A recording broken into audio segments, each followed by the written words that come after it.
श्री स्वामी समर्थ. नमस्कार, मी नंदिनी. माझ्या यूट्यूब चॅनलवर तुमचं खूप मनापासून स्वागत करत आहे. तुमच्या मनातील सर्व चांगल्या इच्छा स्वामी महाराज पूर्ण करो ही स्वामींच्या चरणी प्रार्थना करते आणि आजच्या व्हिडिओला सुरुवात करते. या वर्षीची मकर संक्रांत जी आहे तर ती 15 जानेवारीला आलेली आहे आणि त्या दिवशी सोमवार देखील आहे. तर मकर संक्रांत हा सण जो आहे तर मोठ्या उत्साहात साजरा केला जातो. त्यामुळेच या मकर संक्रांतीच्या दिवशी जे काही आपण दान करू त्याचे पुण्य फळ आपल्याला प्राप्त होत असते. दिव्यांचं दान करणं हे अति पुण्याचं काम समजलं जातं. मकर संक्रांतीच्या दिवशी आपल्याला 15 दिवे अशा ठिकाणी दान करायचे आहेत की हे दिवे दान केल्याने आपली जी काही इच्छा आहे म्हणजे आपली कठीणातील कठीण इच्छा असू द्या ती सर्व पूर्ण होतील आणि घरामध्ये सुख, शांती, समृद्धी, ऐश्वर्य निर्माण होईल. त्यामुळे मकर संक्रांतीच्या दिवशी असा हा एक उपाय आपल्याला आवर्जून करायचा आहे. हे दिवे जे आहेत तर ते कुठे लावायचे आहेत, कशा पद्धतीने लावायचे आहेत याबद्दलची माहिती आजच्या व्हिडिओमध्ये आपण पाहणार आहोत. त्यामुळे व्हिडिओ कुठे स्किप न करता शेवटपर्यंत नक्की बघावा, जेणेकरून तुमच्यापर्यंत योग्य ती माहिती पोहोचली जाईल. आपल्या चॅनलवरती जर नवीन असाल तर चॅनलला सबस्क्राईब करा आणि असेच माहितीपूर्ण व्हिडिओ पाहण्यासाठी बेल आयकॉनलाही प्रेस करा, म्हणजे माझ्या नवीन व्हिडिओचं नोटिफिकेशन सर्वात अगोदर तुम्हाला मिळेल आणि तुम्ही एकही व्हिडिओ मिस करणार नाही. आपल्या मनामध्ये एखादी इच्छा आहे आणि ती खूप दिवसांपासून आहे आणि खूप मेहनत, खूप कष्ट करून देखील ती इच्छा आपली पूर्ण होत नाही. तर आपल्याला त्यासाठी असे हे दिव्याचे दान करायचे आहे. त्याचबरोबर आपल्या घरामध्ये काही अडचणी आहेत, संकट आहेत, दोष आहेत, त्यामुळे आपले जे काही थांबलेले कामे आहेत तर ती सुरळीत होण्यासाठी, त्याचबरोबर माझ्यापासून ते तुमच्यापर्यंत बऱ्याच जणांच्या काही ना काही इच्छा ह्या असतात आणि बऱ्याच इच्छा ह्या आपल्या पूर्ण होतात आणि बऱ्याचशा इच्छा ह्या पूर्ण होत नाही. त्यासाठी पहा, काही ना काही अडचणी आपल्या या इच्छेमध्ये येत असतात. म्हणजे आपण खूप मेहनत करतो, कष्ट करतो, पण त्यानुसार आपल्याला मोबदला प्राप्त होत नाही, आपली प्रगती होत नाही, कुठेतरी ती थांबली जाते. त्यासाठी आपल्याला असे हे दिव्यांचे दान करायचे आहे. तर पहा, आपल्याला हे दिव्यांचे दान करण्यासाठी आपल्याला मकर संक्रांतीच्या दिवशी सकाळी लवकर उठायचं आहे. आपल्या नित्याची जी काही कामं आहेत तर ती आवरायची आहे, देवपूजा वगैरे करायची आहे. तर आपल्याला देवांसमोर बसायचं आहे आणि देवघरासमोर बसल्यानंतर आपल्याला एक संकल्प करायचा आहे किंवा तुम्ही सूर्यासमोर सुद्धा सूर्याला अनुसरून सुद्धा संकल्प मकर संक्रांतीच्या दिवशी सूर्यदेवांना, शनिदेवांना अतिशय महत्त्व आहे. आता बघा, तुम्ही देवघरासमोर करा किंवा मग सूर्य भगवानांसमोर करा. तर आपल्याला संकल्प कसा करायचा आहे, तर हातामध्ये पाणी घ्यायचं आहे, थोडंसं हळदी कुंकू त्यामध्ये टाकायचं आहे, थोडेसे अक्षता टाकायचे आहेत, फूल टाकायचं आहे आणि त्यानंतर आपल्याला असं म्हणायचं आहे की मी, तुमचं स्वतःचं नाव घ्यायचं आहे. त्यानंतर तुमचं जे गोत्र आहे तर ते गोत्र तुम्हाला म्हणायचं आहे. तुमचं गोत्र तुम्हाला माहीत नाही तर तुम्ही काश्यप असं म्हणू मी सूर्यदेवांना स्मरून माझ्या जीवनातील ज्या अडचणी आहेत, जे काही मानसिक त्रास आहेत किंवा मग माझ्या ज्या इच्छा आहेत तर त्या पूर्ण करण्यासाठी, माझ्या घरातील लक्ष्मी स्थिर राहण्यासाठी, आरोग्य वाढवण्यासाठी, त्याचबरोबर घरातील सर्व सुख समृद्धीसाठी, म्हणजे सांगायचं काय की तुमची जी बी इच्छा असेल तर ती आपल्याला तिथे बोलायची आहे आणि असे हे त्यांच्या इच्छा धरून आपल्याला हे 15 दिवे मी अशा अशा ठिकाणी दान करणार आहे याबद्दलचा संकल्प करायचा आहे आणि ते पाणी आपल्याला ताम्हणामध्ये सोडून द्यायचं आहे. संकल्प करून केलेली कोणतीही सेवा, कोणताही उपाय हा यशस्वी ठरत असतो. त्यामुळे आपल्याला संकल्प करूनच हा उपाय करायचा आहे. आता बघा, दिवे घेताना तुम्हाला कोणते घ्यायचे आहेत, तर तुम्ही स्टीलचे, त्याचबरोबर तांब्याचे, पितळाचे, कोणत्याही धातूचे दिवे घेऊ शकता किंवा मग तुमच्याकडे एवढे दिवे नाहीत मग तुम्ही मातीच्या पणत्या असतील त्या घेऊ शकता किंवा मग तुम्ही कणकेचे दिवे तयार करून सुद्धा घेऊ शकता. आता बघा, हे जे दिवे दान करायचे आहेत तर ते आपल्याला कोणत्या वेळेमध्ये करायचे आहेत, तर भर दुपारची वेळ आपल्याला सोडून द्यायची आहे. म्हणजे दुपारच्या वेळेमध्ये आपल्याला दान करायचं नाही. सकाळी सूर्योदयापासून तर सूर्यास्तापर्यंत फक्त दुपारची वेळ सोडून आपल्याला जेव्हा वेळ भेटेल तेव्हा त्या वेळेमध्ये आपण असे हे दान करायचे आहे. म्हणजेच मकर संक्रांतीचा जो शुभ काळ आहे त्या शुभ काळामध्ये तुम्हाला हे दिवे दान करायचे आहे. संध्याकाळच्या वेळी केले तर अतिउत्तम. आता बघा, आपल्याला हे 15 दिवे घ्यायचे आहेत. त्यामध्ये तुम्ही तेल घाला, तूप घाला, तुमच्या इच्छेनुसार तुम्हाला तेल असेल तर तेल, तूप असेल तर तूप, जे बी असेल ते तुम्ही त्यामध्ये घाला. आता बघा, हे दिवे आपल्याला कोणत्या कोणत्या ठिकाणी दान करायचे आहेत ते आता आपण थोडक्यात पाहूया. आता बघा, हे दिवे आपण दान करणार आहोत, तर त्या दिव्यांपासून आपल्याला मिळणारं जे फळ आहे तर ते कशा प्रकारे मिळणार आहे. तर बघा, असे हे दिवे जर आपण दान केले तर आपल्याला आपली आर्थिक परिस्थिती सुधारणार आहे. तुमची चांगली परिस्थिती जर असेल तर तुम्ही पितळेचे किंवा मग तांब्याचे दिवेसुद्धा घेऊन दान करू शकता. आणि जर आपली परिस्थिती ही थोडी नाजूक असेल तर आपण मातीच्या पंत्या ज्या आहेत त्याचेसुद्धा दान करू शकता, किंवा मग त्याही नसतील तर मग तुम्ही साधे कणकेचे दिवे करून जरी दान केले तरी चालेल. तर पहा, आपल्या समस्या कमी करण्यासाठी आपल्याला हे दीपदान करायचं आहे. आता बघा, आपल्याला पहिला दिवा जो लावायचा आहे तर तो आपल्या देवघरामध्ये कुलदेवी समोर लावायचा आहे. जे आपली कुलदेवी आहे तिच्या समोर आपल्याला हा दिवा लावायचा आहे. आपण नेहमीचा जो देवघरामध्ये दिवा लावतो तो दिवा सोडून आपल्याला हा दुसरा दिवा लावायचा आहे. तर पहा, हे जे आपण दिवे दान करणार आहोत तर त्या दिव्यांचं नंतर काय करायचं आहे याबद्दल सुद्धा मी व्हिडिओमध्ये तुमच्याशी शेअर करणार आहे. आता बघा, आपल्याला दुसरा दिवा जो आहे तर तो आपल्याला तुळशी मातेसमोर दान करायचा आहे.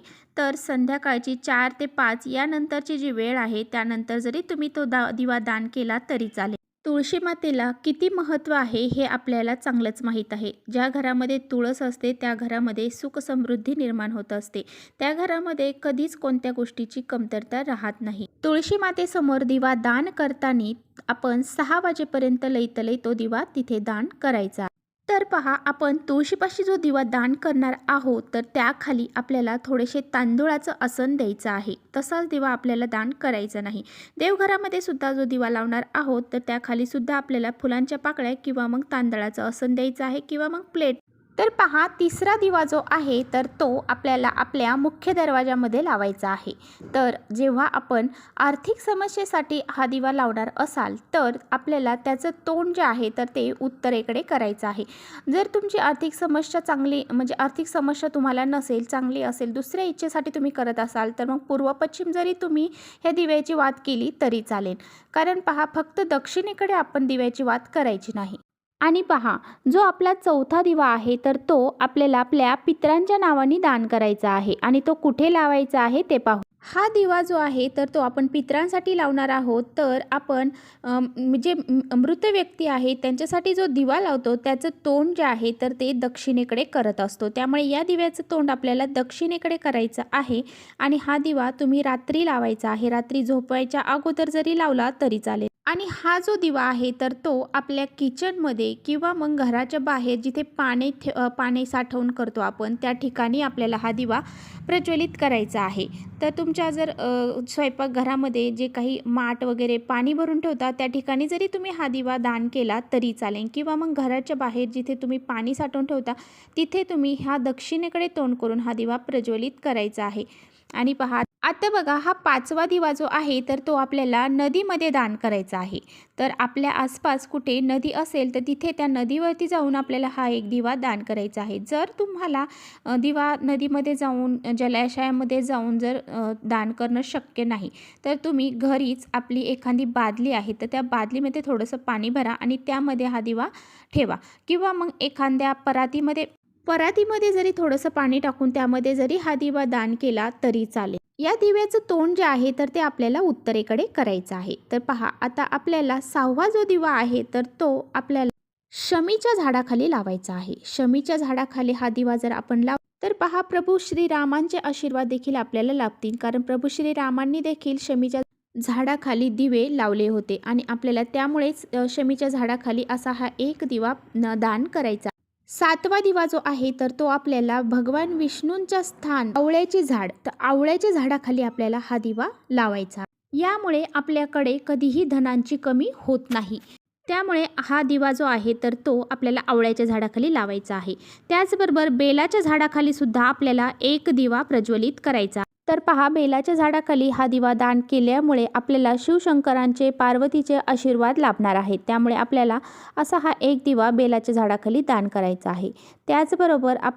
त्याचबरोबर अशोकाच्या झाडाखाली सुद्धा आपल्याला एक दिवा दान करायचा आहे. यामुळे धनामध्ये वृद्धी त्याचबरोबर शिवमंदिरामध्ये आपल्याला शिवालयामध्ये सुद्धा एक दिवा दान करायचा आहे. शिवांची कृपा आपल्याला प्राप्त करण्यासाठी त्या शिवालयामध्ये आपल्याला एक दिवा दान करायचा. त्याचबरोबर पिंपळाच्या झाडाखाली सुद्धा आपल्याला एक दिवा दान करायचा आहे. आपले काही शनिदोष असतील, पितृदोष असतील तर ते आपले दूर होऊन जातील. तर पहा, शनिदेवांसाठी मकर संक्रांतीचा दिवस हा खूप महत्त्वाचा आहे. त्यांचाच हा दिवस आहे, त्यामुळे आपल्याला त्या दिवशी सुद्धा शनिदेवांसाठी आपल्याला पिंपळाच्या झाडाखाली हा दिवा प्रज्वलित करायचा आहे. यानंतर एक दिवा आपल्याला गोशाळेमध्ये, म्हणजे जिथे खूप साऱ्या गाया पाळल्या जातात त्या ठिकाणी दान करायचा. गोशाळेमध्ये जाऊन जर दान करणं शक्य नाही तर एखादी गाई तुमच्या आसपास असेल त्या ठिकाणी जरी तुम्ही जाऊन दान केलं तरी चालेल. त्याचबरोबर ज्या ठिकाणी यज्ञ होतात किंवा मंदिरामध्ये जिथे यज्ञ होते त्या ठिकाणी आपल्याला एक दिवा दान करायचा. आणि त्याबरोबरच राम मंदिरामध्ये आपल्याला जाऊन तिथे सुद्धा एक दिवा दान करायचा. त्यासोबतच लक्ष्मी मंदिरामध्ये देखील जाऊन आपल्याला लक्ष्मीसाठी एक दिवा दान करायचा. त्याचबरोबर एका वडाचं झाड जे आहे तर त्या वडाच्या झाडाखाली सुद्धा आपण एक दिव्याचं दान करू शकतो. आता बघा, हे जे सर्व ठिकाण मी तुम्हाला सांगितले आहे तर या सर्व ठिकाणावरती तुम्हाला दिव्यांचे दान करायचे आहे.